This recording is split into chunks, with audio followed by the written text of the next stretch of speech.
고린도전서 15장 31절 말씀 보겠습니다. 고린도전서 15장 31절입니다.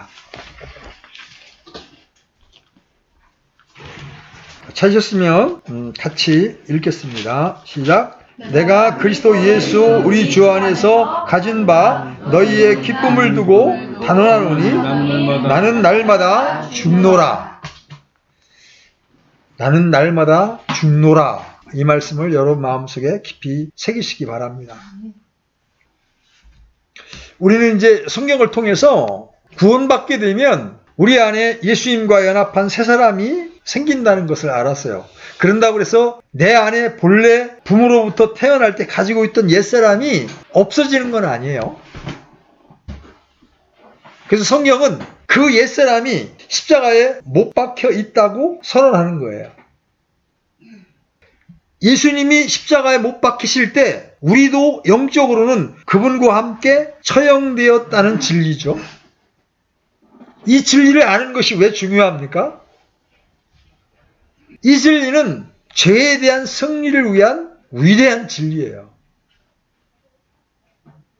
이 옛사람이 예수님과 함께 처형되었다는 것을 믿음으로 받아들이지 않는 한 나는 주님의 부활의 생명으로 승리하는 삶을 살 수가 없습니다.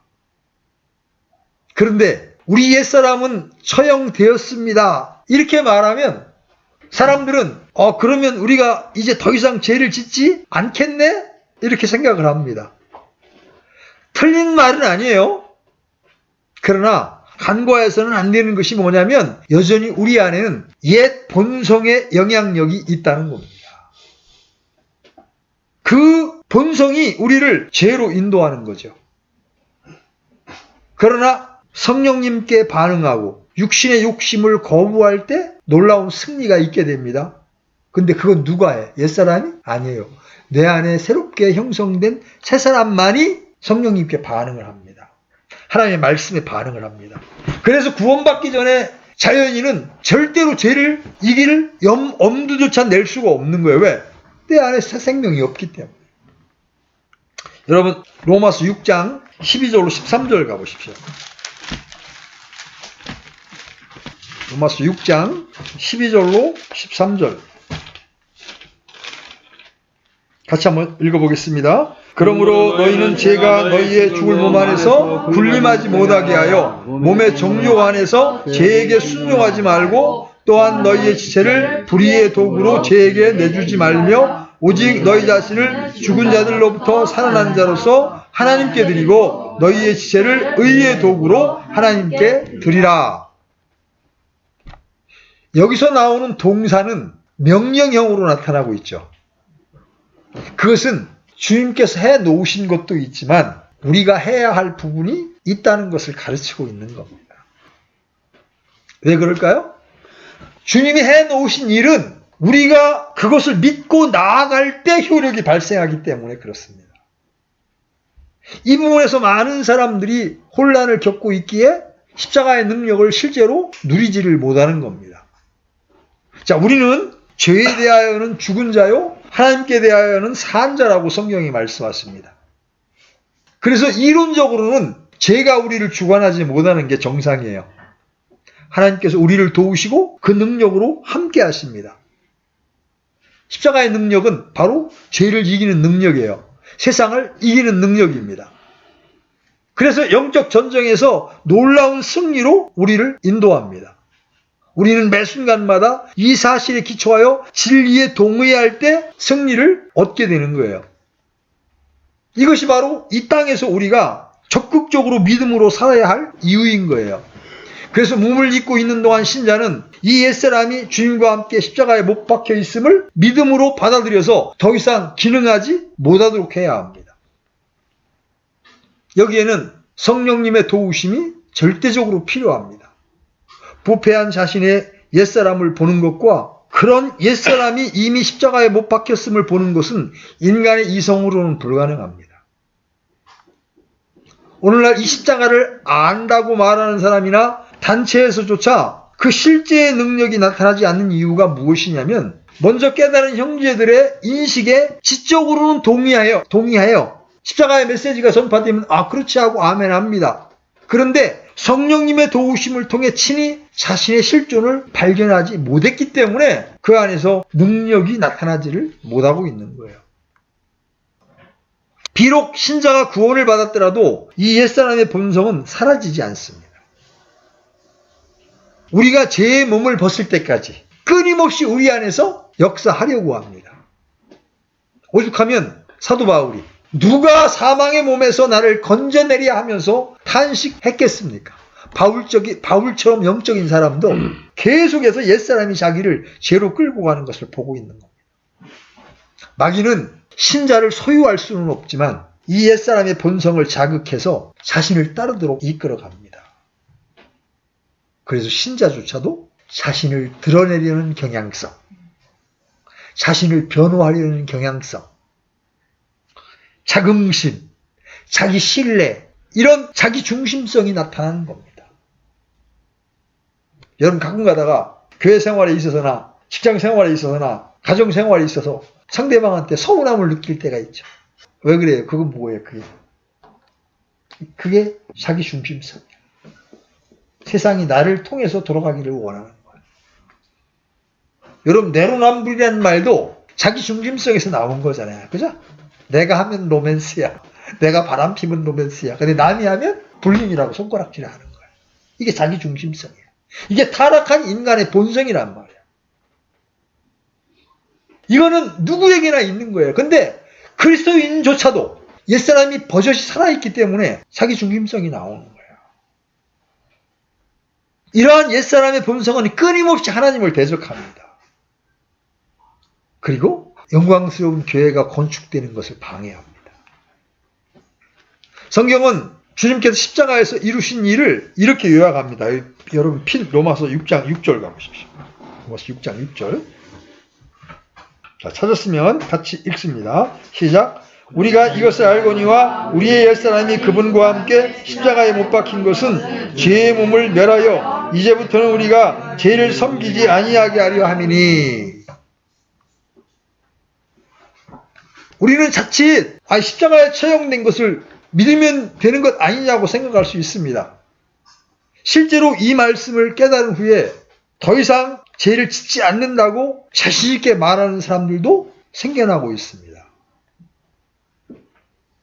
그 전에 제가 교제했던 어떤 형제님은 제사함과 거듭남에는 시간적인 차이가 있다고 말하면서 제사함만으로는 천국에 갈 수 없고 부활하신 예수님과 연합해야 한다고 그럴듯하게 말합니다.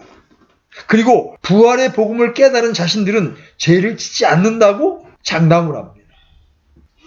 그러면서 그 근거로 하나님께로 난 자는 죄를 짓지 않느니라는 요한일서의 말씀을 제시합니다. 그분들이 실제로 그런 삶을 산다면 그것은 매우 귀한 것이고 부러운 일이죠. 그렇죠?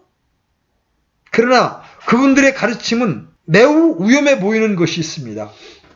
예수님의 죽음과 연합을 가르친 이도 바울이요, 부활하신 주님과의 연합을 가르친 이도 다름 아닌 바울입니다. 그렇죠? 근데 그 사도 바울은 우리가 오늘 읽은 본문 고린도전서 15장 31절에서 나는 날마다 죽노라고 고백합니다. 교회 역사상 가장 위대한 하나님의 사람인 바울조차 매일 죽어야 할 자아가 있다는 거죠. 그런데 어떤 분들은 죽음 뒤에 부활을 경험했기에 자아가 완전히 처리됐다고 합니다. 그래서 죄를 전혀 짓지 않는다고 말합니다. 바울보다 더 영적인 사람이 되어버린 거죠. 오늘 우리가 다루고자 하는 것이 바로 나는 날마다 죽는다는 바울의 고백입니다. 자, 성경에는 양방면의 진리가 있어요. 근데 사람은 치우치기가 쉬워서 그 양방면의 진리 가운데 하나만 붙잡고 그것만 옳다고 주장하기가 쉽습니다. 나의 옛사람이 처형되었지만 기회만 있으면 십자가에서 내려오려고 하기에 한 번의 깨달음으로 족한 것이 아니라 날마다 자기를 죽음에 넘겨야 한다는 이 균형 있는 진리가 성경이 가르치는 진리예요. 이 말씀을 육신 안에서 이해하려고 하면 매우 힘들어집니다. 나는 죽었는데. 성경에 의하면 나는 죽었는데 그럼 왜 죄를 짓지? 여러분 그런 의문이 일어날 수밖에 없잖아요. 그죠? 죽었다고 하면서 또 왜 죽이라고 하지? 그죠? 성경에는 우리 옛사람을 죽이라 그런 명령이 나옵니다. 그러면서 꼬리에 꼬리를 무는 의문들이 계속 솟아나게 됩니다. 우리는 말씀을 우리의 이성 안에서 내가 좋아하는 것만을 붙들려는 경향성이 있습니다. 그렇게 되면 치우치게 되는 거예요. 우리가 말할 필요도 없이 성경이 말하는 최고의 메시지는 부활입니다. 그러나 부활이 있기 위해서는 먼저 죽음이 있어야 합니다. 그렇죠? 죽음에 관하여 성경은 두 방면을 말합니다. 하나는 내가 그리스도와 함께 처형되었다. 이게 한 방면입니다. 나는 예수님과 함께 처형되었다. 그런데 또 한 방면이 있어요. 나는 날마다 죽노라. 마치 얼핏 보면 모순되는 얘기처럼 보이는 거야. 이미 죽었는데, 옛사람이 이미 예수님과 함께 처형되었는데 뭘 또 날마다 죽느냐는 거예요. 성경은 이 양방면을 똑같이 균형 있게 가르치고 있습니다. 이 두 가지는 우리의 영적 생활에서 늘 함께 가야 합니다. 그리스도께서 나를 위해 죽은 것과 내가 그리스도와 함께 처형된 것이 하나님께서 신자에게 주신 최고의 은혜라면 날마다 죽는 것은 신자가 하나님께 드리는 최고의 헌신입니다. 이거는 2000년 전에 십자가에서 하나님이 해놓으신 일입니다. 영적으로. 그리고 날마다 죽는 것은 신자가 적용해야 할 믿음의 길입니다. 그래서 먼저 이미 옛사람이 그리스도와 함께 처형되었음을 보아야 합니다. 그리고 그 옛사람을 날마다 죽음에 넘겨야 합니다. 여러분 그러려면 가장 먼저 필요한 게 뭡니까? 자신의 부패함을 보아야 될 거 아니에요. 내가 얼마나 썩었고 부패한지를 보아야 그래 나는 예수님이 죽으실 때 나도 죽어 마땅한 자야. 이게 여러분 안에서 동의가 되어야 여러분 옛사람 안에서 오는 본성을 여러분들이 죽은 자로 여길 수가 있는 거예요. 성경이 말씀하시는 옛사람의 죽음은 그리스도께서 나를 통해 사시는 유일한 생명의 길입니다. 우리가 매일매일 죽고 다시 살아남을 반복하면서 성령의 인도를 따를 때 우리에게서 주님의 거룩함과 사랑이 나타나게 되는 거예요. 굳이 이름을 붙인다면 이것을 성화라고 부를 수가 있는 겁니다. 자, 사람이 다시 태어날 때 하나님의 씨가 심겨집니다. 그 씨는 썩지 않는 씨입니다. 믿는 이 안에 있는 이 영적인 생명력은 신자로 하여금 순종의 삶을 살게 하고 하나님께 헌신하게 하고 예수 그리스도를 닮아가게 합니다. 그런데 믿는 자가 영적인 생명력과 활기를 소유하고 살기 위해서는 자아의 죽음이 필요합니다. 그래서 성령의 충만함을 받기 위해 가장 강조되는 것이 바로 자아의 죽음입니다. 자기 부인이라고도 말하고 깨트려짐이라고도 표현할 수 있죠. 이것은 믿는 이 안에 있는 자기 사랑이 파괴되는 것을 말합니다. 이것은 죄에 대한 사랑과 자기 의에 대한 신뢰가 무너지는 것을 말합니다. 베드로가 자기가 무너지기 전에 얼마나 자기에 대한 신뢰가 강했습니까? 예수님께서 너 닭이 3번 울기 전에 나를 부인할 거야. 그렇게 예언을 하셨습니다. 그러니까 베드로가 뭐라고 말해요? 절대로 내가 죽는 한이 있어도 나 당신 부인 안 합니다. 근데 예수님이 막상 붙잡혀가고 자기도 같이 죽을 것 같은 위험에 처하게 되니까 계집종 앞에서도 예수님을 저주하면서까지 모른다고 했습니다. 그때 그 말을 할 때 예수님이 딱 베드로를 쳐다봅니다. 베드로의 눈이 예수님의 눈과 딱 마주칩니다. 그러니까 베드로가 그 집을 나와서 대성통곡을 하게 되죠. 그때 베드로는 자기가 무너진 겁니다. 아, 이제껏 내가 예수님이 죽더라도 내가 부인하지 않을 거라고 장담할 만큼 대단한 존재로 알았는데 죽음 앞에서 부인할 수밖에 없는 자였구나. 자기 사랑, 자기 의가 무너졌을 때 비로소 베드로는 자기 부인의 공과를 배우게 된 겁니다. 그래서 나중에 부활하신 예수님의 능력으로 안진뱅이를 일으켜 세우고 막 엄청난 일을 하죠? 그때 사람들이 야 베드로 봐라. 야 안진뱅이를 이렇게 세웠다. 그랬을 때 베드로가 옛날 같았으면 봤지. 내가 수제자야. 나 이런 자야. 그랬을 텐데 뭐라고 얘기합니까? 나를 보지 마라. 저 사람을 이렇게 세운 자는 나사렛 예수 그리스도시니라. 이 자아의 깨트려짐이 날마다 있을 때 우리 안에서 주님이 능력으로 나타날 수가 있는 거예요. 모든 죄의 뿌리는 뭐예요? 자기 사랑입니다. 사랑의 대상이 바로 자기 자신이에요.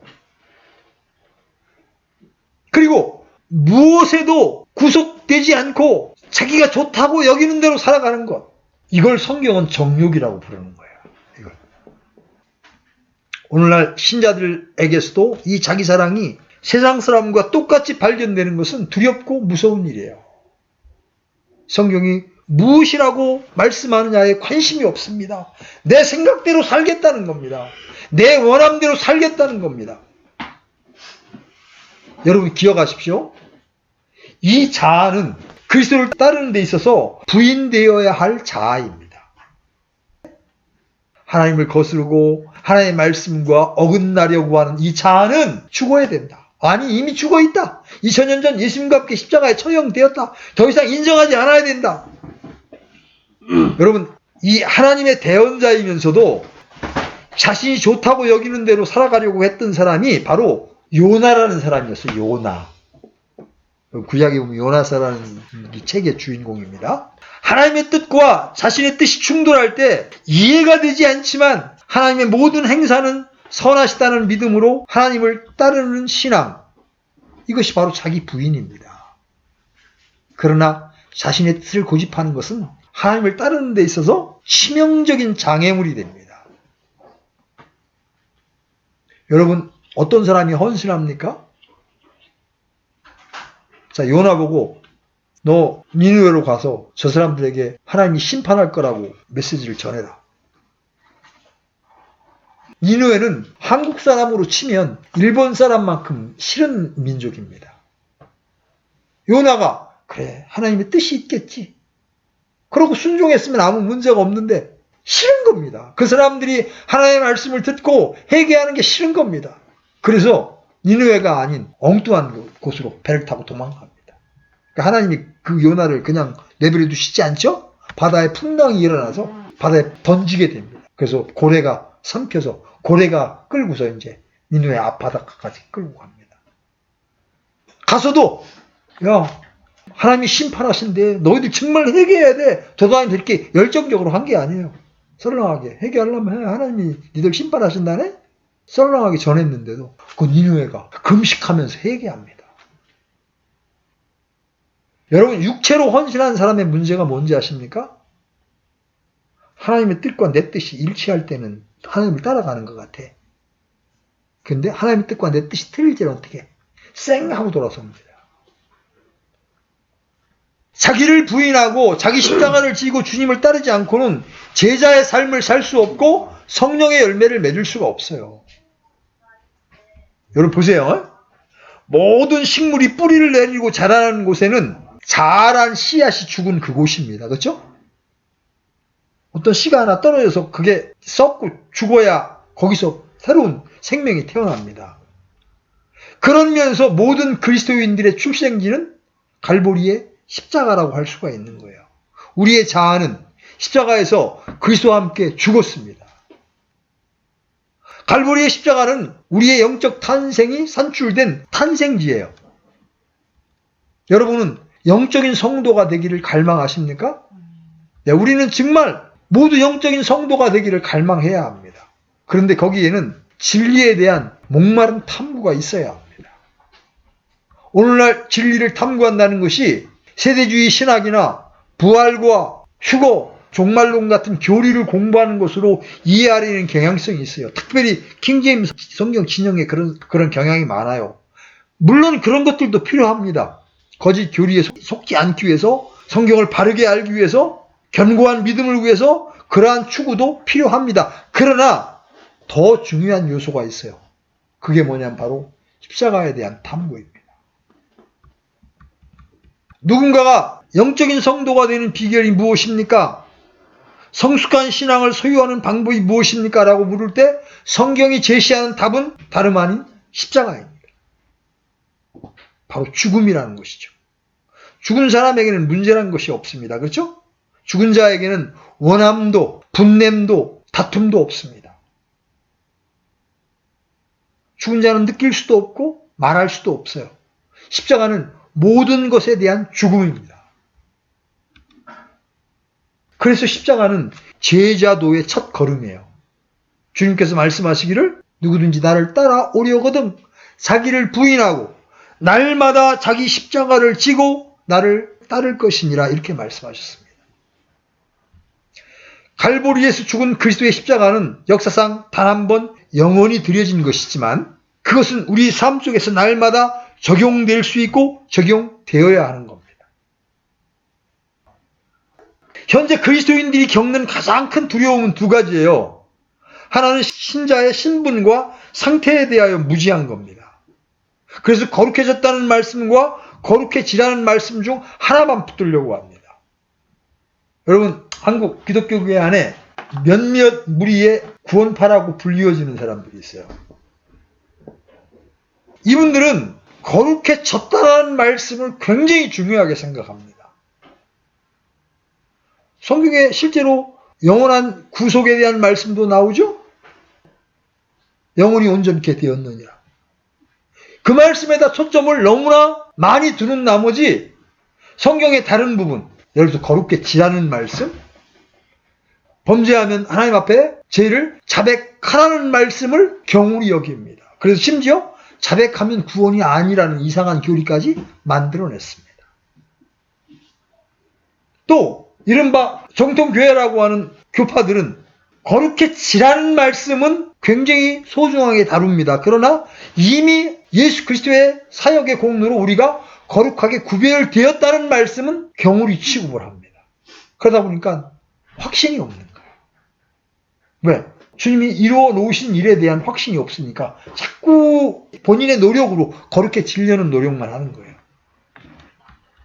그래서 한 부류는 영이요 생명이신 말씀을 육신적으로 물질적으로 이해하는 겁니다.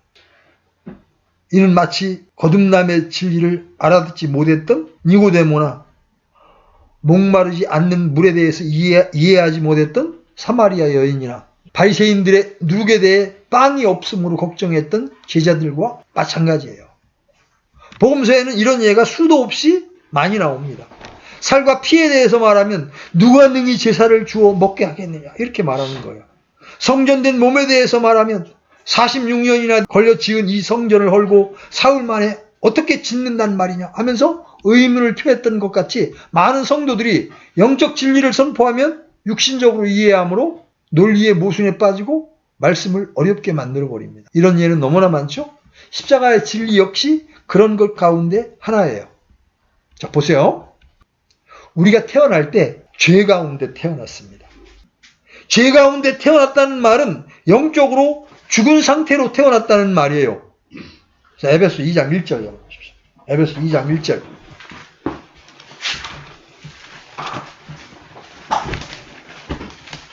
찾으셨으면 같이 읽습니다. 시작. 또한 그분께서 법법과 죄들 가운데 죽었던 너희를 살리셨도다. 여기 살리셨도라는 표현은 킹제임스 성경 번역자들이 문맥의 흐름 때문에 이렇게 첨가해 넣은 거예요. 본래 본문은 또한 범법과 죄들 가운데 죽었던 너희다. 우리에 대한 성경의 선포입니다. 구원받기 전에 우리의 모습이 어떻다? 죽어 있는 자다. 죽어 있는 자다. 2장 5절도 봐요. 5절도. 죄들 가운데 죽었던 우리를 그리스도와 함께 살리셨고 너희가 은혜로 구원을 받은 것이라. 자, 이 말씀을 들을 때 내가 언제 죽었지? 라는 분들이 있습니까?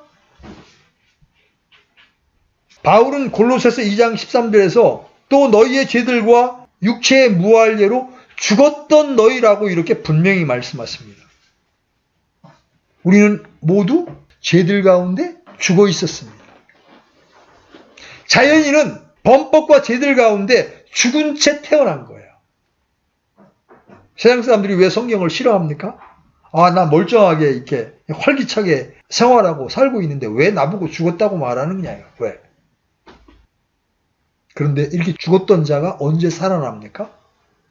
십자가에 못 박히신 예수 그리스도를 믿을 때 하나님께서 우리를 살려내시는 거예요. 믿을 때 우리에게 하나님의 생명이 주어지는 거예요. 생명이신 주님이 우리 안에 친히 들어와 사십니다. 그러나 여전히 아담 안에서 물려받은 옛사람이 존재합니다. 그래서 예수 그리스도를 믿은 거듭난 성도, 중생의 체험을 가진 성도들에게 성경은 다시 죽으라고 말씀하시는 거예요. 그것도 날마다 죽으라고 하십니다. 주연이가 날마다 죽으면 형이 괴롭혀도 반응하지 않을 수 있습니다. 게임이 아무리 유혹을 해도 주원이가 날마다 내 옛사람을 죽음에 넘기우면 게임을 거절할 힘을 갖게 되는 거예요. 그래서 바울은 자기가 날마다 죽는 것을 자랑했습니다. 내가 그리스도 예수 우리 주 안에서 가진 바 너희에 대한 나의 기쁨을 두고 단언하노니 나는 날마다 죽노라. 날마다 죽는 것이 기쁨이라는 거예요. 이 죽음은 생물학적인 죽음이라고 말할 수가 없겠죠. 당연히 바울의 육신은 단 한 번 죽을 수 있을 뿐 여러 번 죽을 수 있는 생명이 아니죠. 사람의 육신은 누구나 한 번 죽지 두 번 죽지 않습니다. 그렇다면 사도 바울이 날마다 죽노라 한 말씀은 무엇을 말하는 겁니까? 바울은 십자가에 못 박히신 그리스도를 통해 자신 역시 죽었음을 선포했습니다. 자신의 영은 살아나고 속사람이 살아나고 새사람이 되었음을 분명히 알고 난 후 자신의 옛사람은 죽었다고 선포한 겁니다. 그리고 옛사람의 행실을 벗어버렸습니다. 그런 것들이 다시 살아날 때면 죽어버렸습니다. 몸은 죽은 것으로 여기고 살았습니다. 이것이 성도의 생활 방식이에요. 육신을 따라 살지 않고 성령을 쫓아 사는 것, 말씀을 따라 사는 것, 그리스도의 인도함을 받는 것이 성도의 삶입니다. 자, 로마서 8장 13절 열어보십시오. 로마서 8장 13절.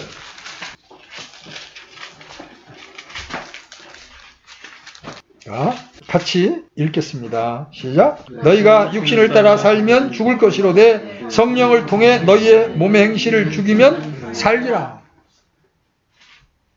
여러분 생각해 보십시오. 바울이 그리스도인이 되었다고 성길이 없었겠습니까?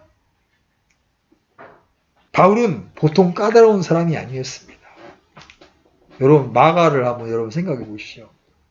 마가가 바나바와 함께 선교여행을 떠났다가 중간에 너무 삶 생활이 힘드니까 그냥 혼자 도망가 버립니다.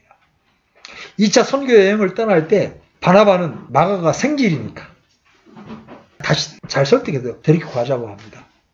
바울은 No! 딱 반대합니다.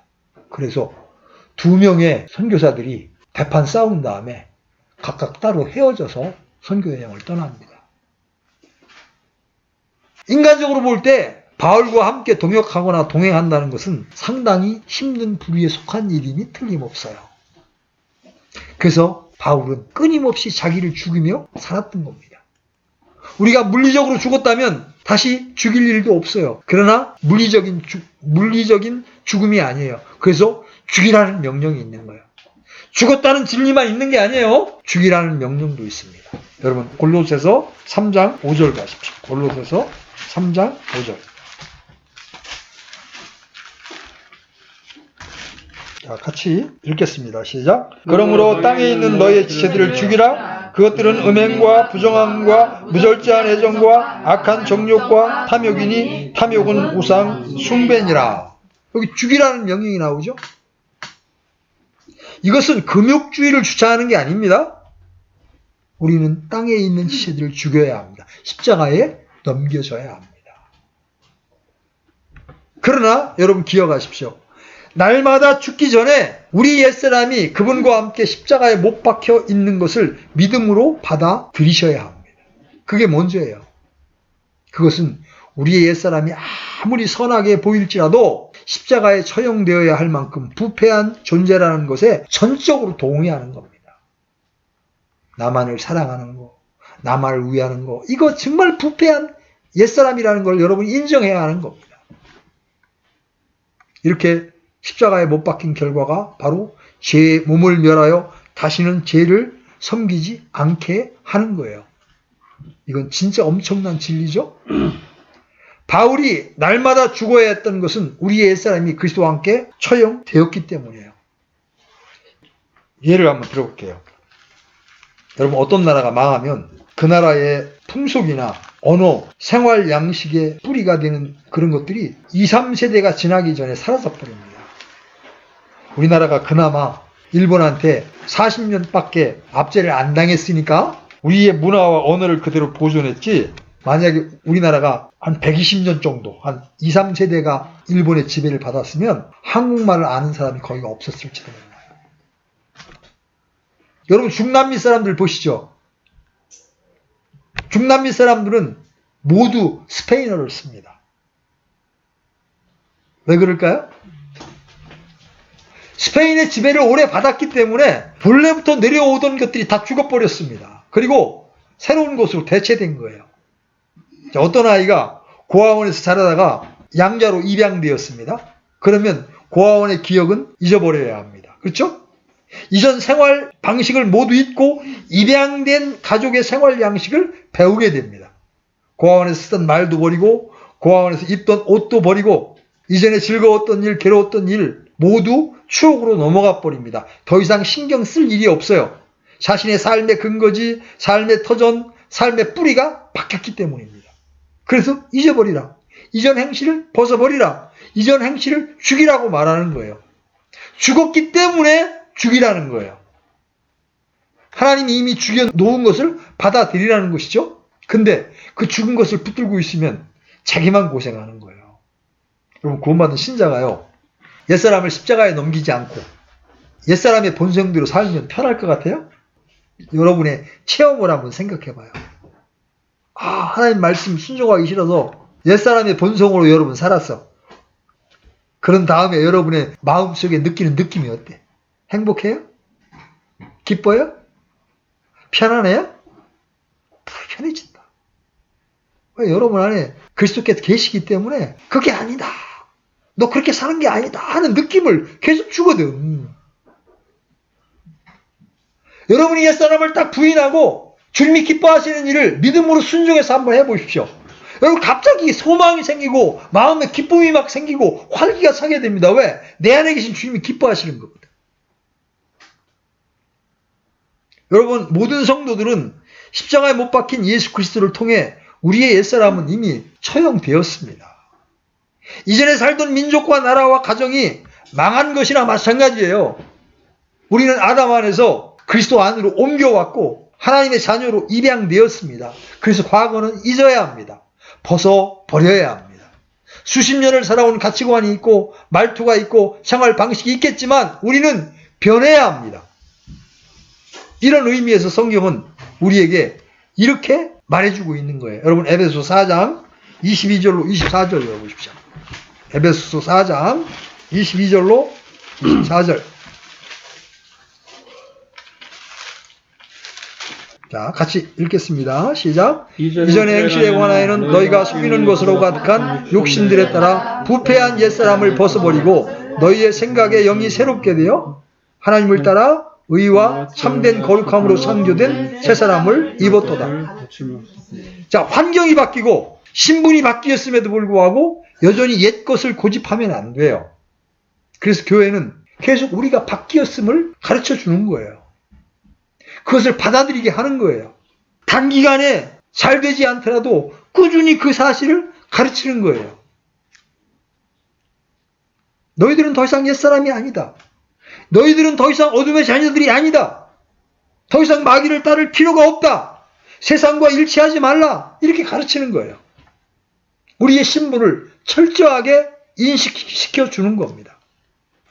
여러분이 변화된 삶을 살려고 할 때 이런 말씀을 드리면 그렇지, 그렇지, 아멘, 그렇습니다, 그래. 근데 여러분이 그렇게 살 의지가 없어. 그럼 자꾸 그런 메시지를 들으면 어때요, 여러분? 슬슬 짜증이 올라오는 거야. 또 십자가야? 또 자기 부인이야? 그런 겁니다. 우리가 구원받았어도 내 마음이 세상을 향해 있는데 자꾸 죽어라, 죽었다, 죽어라. 자꾸 그러면 막 짜증이 올라오는 거예요. 성경은 옛사람과 그 행위를 벗어버리라고 하십니다. 왜? 그리스도 안에서의 새로운 신분, 새로운 생명, 새로운 위치를 얻었기 때문에 그래요. 삶의 근거가 변했기 때문입니다. 그리스도 안에서 모든 것이 다 새롭게 변했습니다. 여러분, 고린도후서 5장 17절 열어보십시오. 고린도후서 5장 17절. 자, 같이 읽습니다. 그런즉 누구든지 그리스도 안에 있으면 그는 새로운 창조물이라. 옛 것들은 지나갔으니 보라 모든 것이 새롭게 되었도다. 예수님을 믿고 구원받은 순간 우리는 모든 것이 새로워진 거예요. 나 그거 별로 실감 안 나네. 여러분이 실감이 나느냐 안 나느냐가 중요한 게 아니야. 하나님의 눈앞에 그 사람은 완전히 새로운 사람이 된 거예요. 새로운 사람이 되었으면 그 새로운 사람에 걸맞게 살아야 되겠죠. 그래서 서로 거짓말하지 말라. 너희가 옛사람과 그 행위를 벗어버리라. 이렇게 말씀하시는 거예요. 그리스도인들은 자신의 신분 확인이 필요합니다. 하나님께서 내게 가르쳐 주신 신분을 확인하고 자기 위치를 알아야 합니다. 자기 자신이 누구인지 알 필요가 있어요. 거듭났지만 언제나 하나님의 신성한 성품과 능력과 거룩함과 경건이 드러나는 것만은 아니에요. 여전히 오랫동안 살아온 지난 날들의 습관들과 말투와 성품들이 드러납니다. 고린도 교회를 보십시오. 분열이 있었죠? 나는 베드로파야. 나는 바울파야. 아니야, 난 아불파야. 분당이 있었습니다. 음행이 있었습니다. 또 형제들끼리 소송하는 일까지 일어났죠. 이 모든 것들이 옛사람의 행위들입니다. 그렇죠? 어떤 이들은 새로운 삶의 방식이 너무 힘든다면서 옛생활 방식을 고집합니다. 변화를 거부합니다. 성장도 거부합니다. 영적 진리를 배우고 변화를 구하려는 대신 지금 살고 있는 모습에 안주하려고 합니다. 그래서 교회는 다니지만 여전히 옛 것을 고집하며 살아가고 있습니다. 그건 어떤 모습과 같아요? 컴퓨터를 주어도 타자기를 고집하고, 차를 주어도 마차가 편하다고 하는 것과 똑같은 거예요. 핸드폰을 주어도 옛날 구식 전화가 좋다고 하는 것과 똑같은 거예요.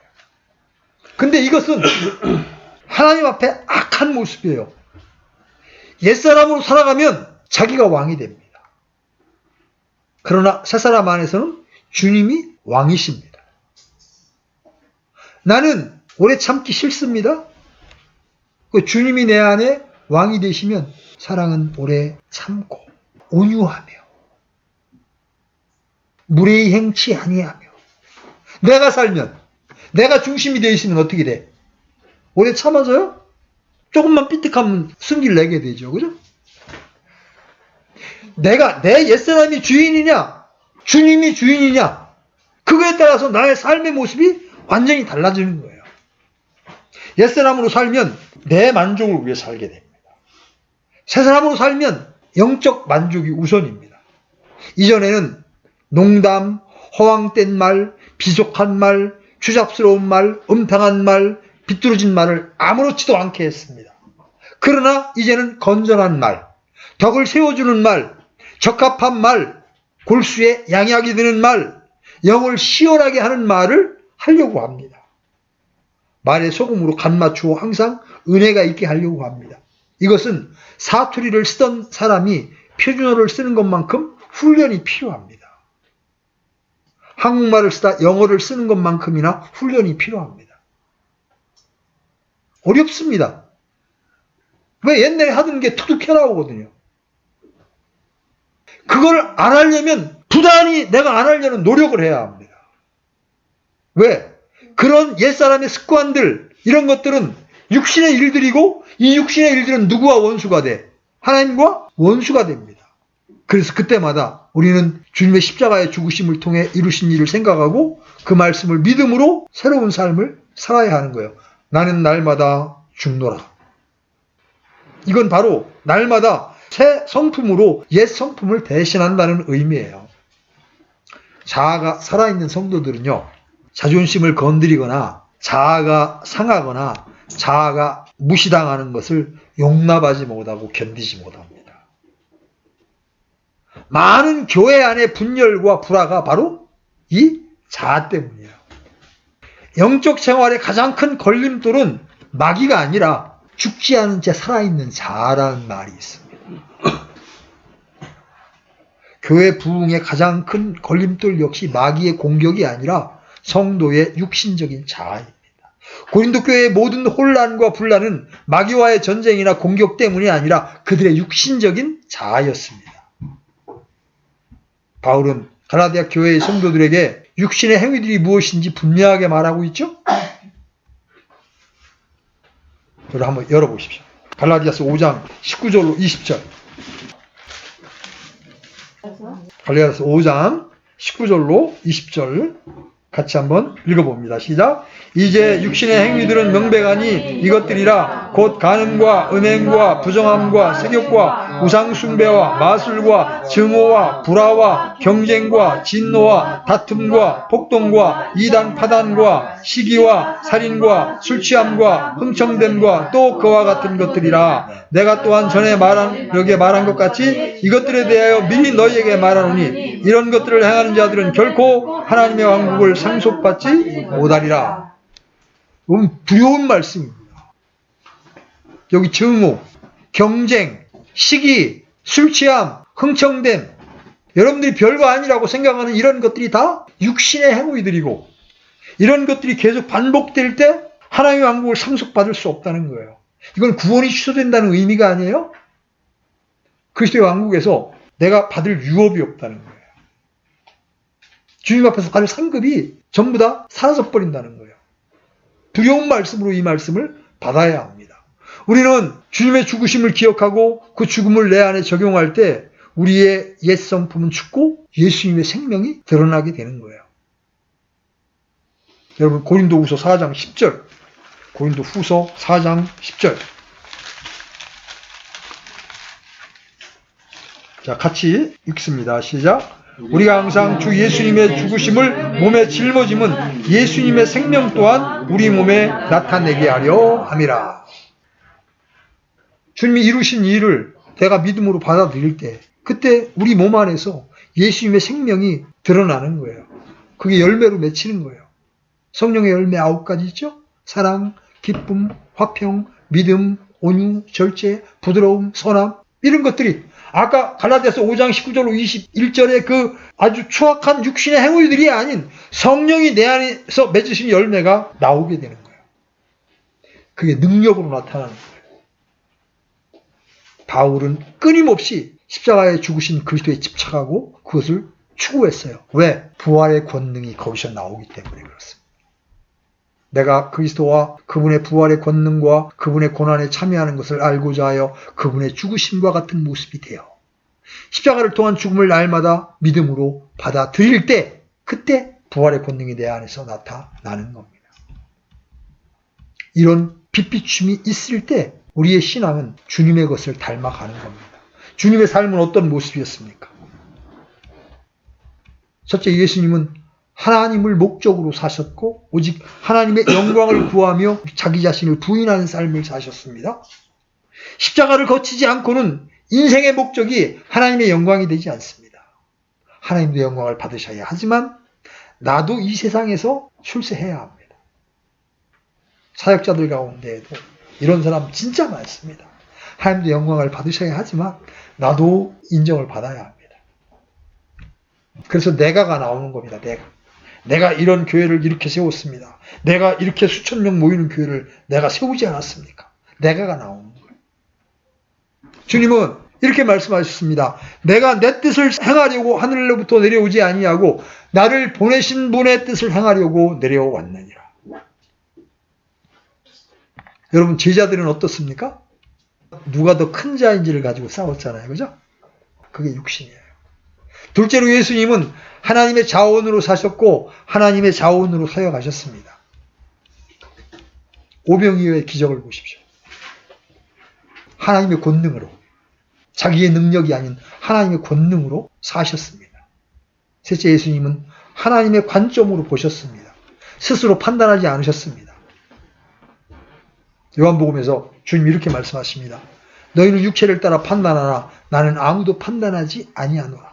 만일 내가 판단해도 내 판단은 참되니 이는 내가 혼자 있지 아니하고 나를 보내신 아버지와 함께 있기 때문이라.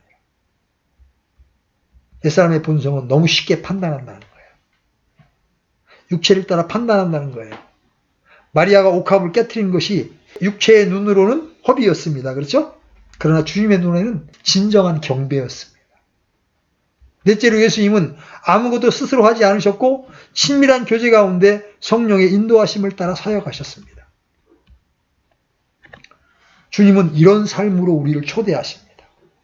자기 중심적인 옛사람 안에서는 절대로 이런 삶을 살 수 없어요. 결코 십자가의 능력에 의한 열매 맺는 삶을 살 수 없어요. 그래서 자기 중심적인 삶은 이렇게 무서운 겁니다. 하나님의 말씀을 모독하는 위치에까지 이를 수 있는 거예요. 오늘날 신자들의 문제는 이런 심각성을 모른 채 옛사람 안에서 신앙하려고 한다는 거예요. 옛사람 안에서 신앙하는 것은 신앙이 아니다. 사람들은 그걸 인정할 수 있습니다. 아, 저 사람 열심히네. 야, 저 사람처럼 정말 영적인 사람이 없네. 이렇게 판단할지 모르지만 하나님의 눈에는 옛사람 안에서 신앙하는 것은 신앙이 아니라는 거예요. 오늘날 왜 교회 안에 죄와 인본주의가 판을 치고 있습니까?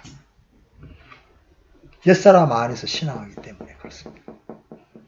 바울은 오늘 우리에게 이렇게 말합니다.